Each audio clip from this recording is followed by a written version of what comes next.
And the first question I have for you is if you could speak a little bit about your making process of Foundation and Empire. Where did the idea originate from, and what was it that prompted you to make this video? Sure. So that's a lot right there. My work often is concerned with the environment. I've done several pieces that sort of look at the environment that we have, that we live in, and how we interact with that environment, and some of the impacts that we have on it, and vice versa. And so one of the things that I've been thinking a lot about, I think all of us have, is the climate and climate change. And, apart from things like the wildfires that are going on, actually climate change can be kind of difficult to sort of, envision. It can be difficult to sort of grasp that. And I think that art provides a way that we can do that, maybe a little more visually, a little more viscerally. And so in thinking about that, I had originally done a time-lapse series called 2 Degrees a couple years prior to doing this piece. And that was taking sort of still lifes that kind of look like your typical stored displays of fruit and vegetables, things like that. And then raising the temperature in the room 2 degrees Celsius, which doesn't really sound like a lot, but the time lapse sort of made clear how much impact that had on things like, protein over a series of a day, or vegetables.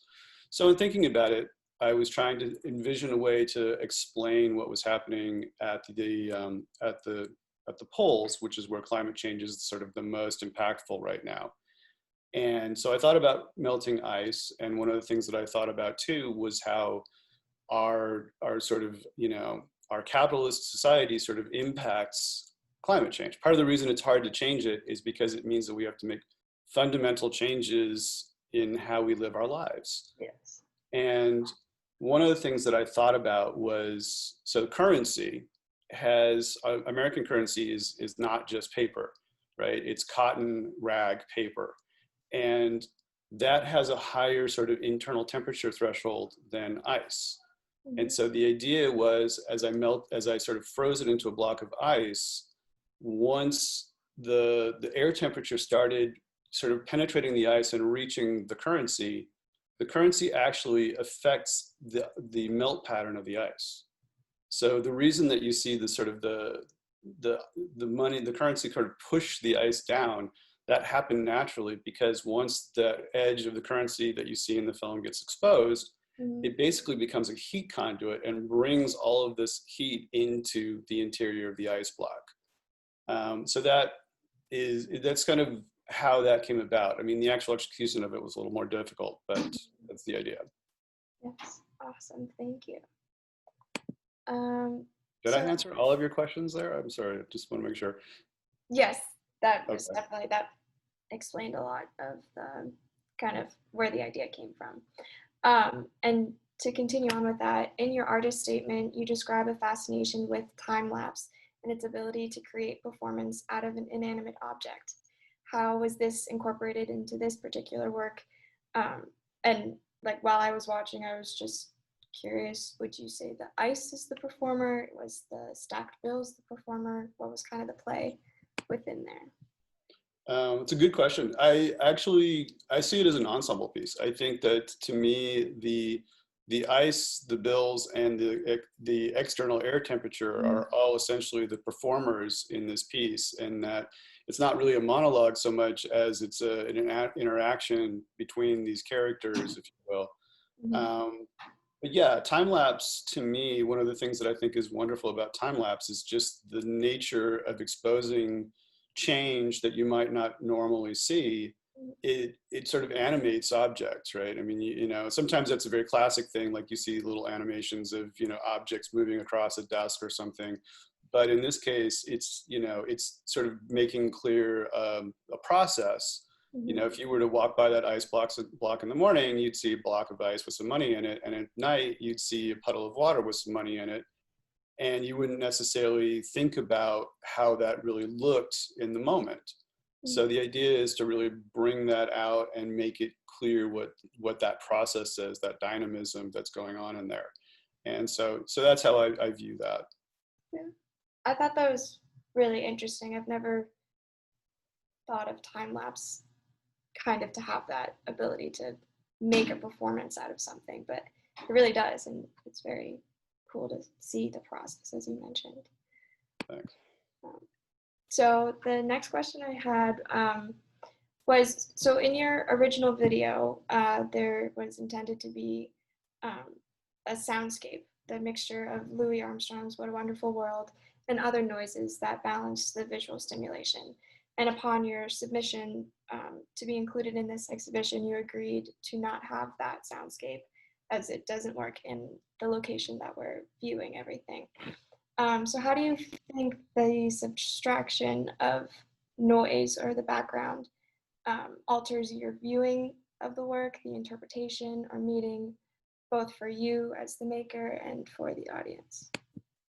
Yeah, it's interesting because I mean I don't I wouldn't necessarily submit all of my work to having such a large portion of it taken out, such as the sound. The sound is definitely an important part, and there's actually two audio tracks for those who can't hear them. There would be, on one channel is Louis Armstrong's What a Wonderful World, and on the other channel is actually Pink Floyd's song Money. And they're mixed in a way that sometimes they're harmonious and sometimes they're discordant, and then sometimes one sort of takes over and the other one takes over.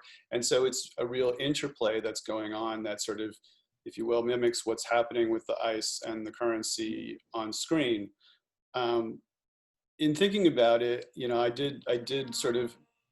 I have watched it several times without the sound, and I do think that the intent of the piece is clear without the sound. I think you get more with the sound, but as long as the idea is clear, as long as the intent is there, I think that there's still something to watching the piece even when it's silent.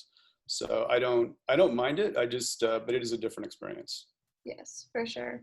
When I first viewed the video, I listened to it with the sound, and I enjoyed the sound. I thought it was very, like, a lot going on, kind of, but in a really interesting, intriguing way. And then going back and listening without the sound, because I remembered there wouldn't be any sound on the display. Forgot about that for a moment, but I definitely paid more attention to the ice and the melting of the ice versus paying attention to what I was hearing at the same time as what I was watching.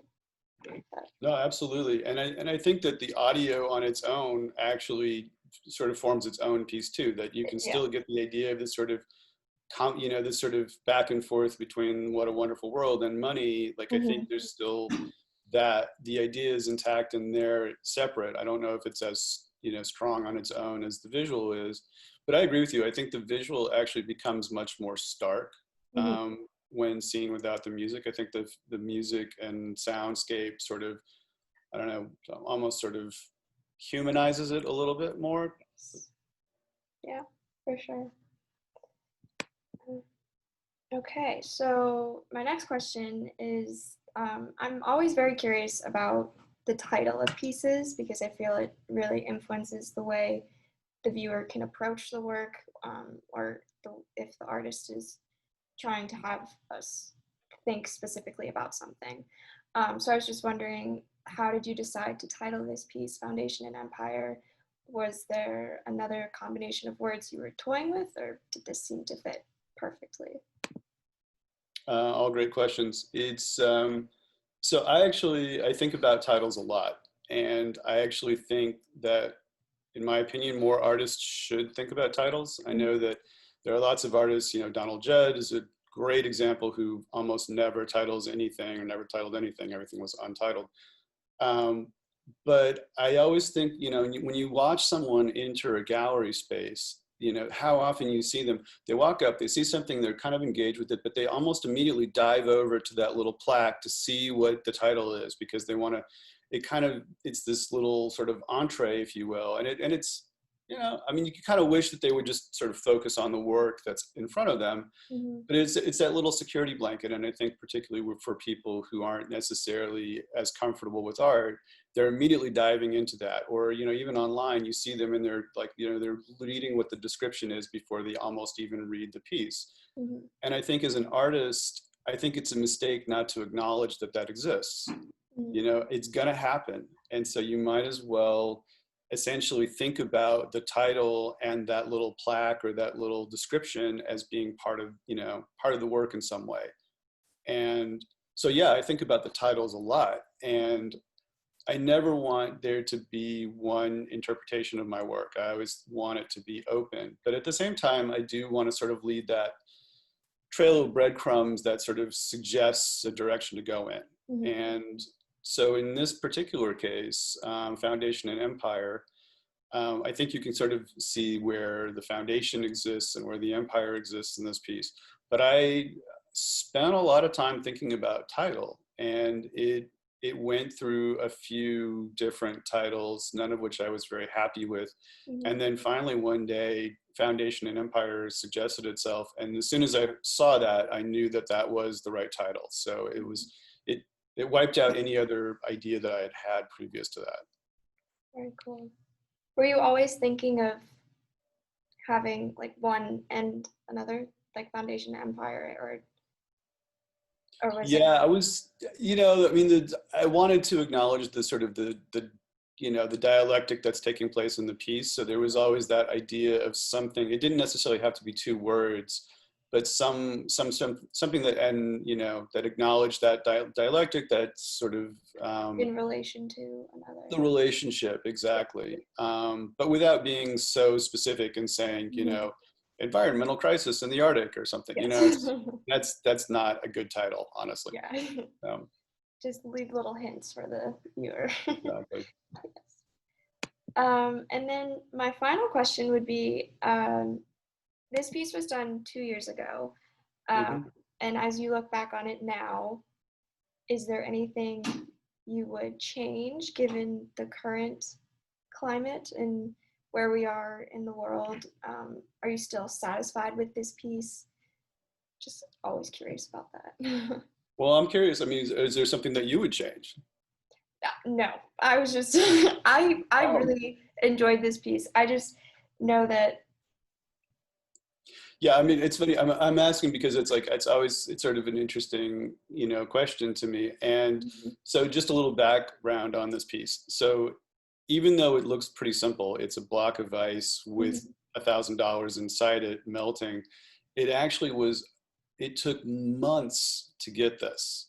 mhm, So start with the fact that you know, I had to learn a lot. So first of all, how do you make a block of ice that isn't too cloudy, that isn't too, you know, yeah, it's like, so I had to really look into like, okay, do I need purified water? Do I need to boil it? You know, how do I get it to the right thing? And then there was sort of figuring out the right container, because as it turned out, the way ice, particularly at that volume, it mhm, doesn't it doesn't freeze evenly.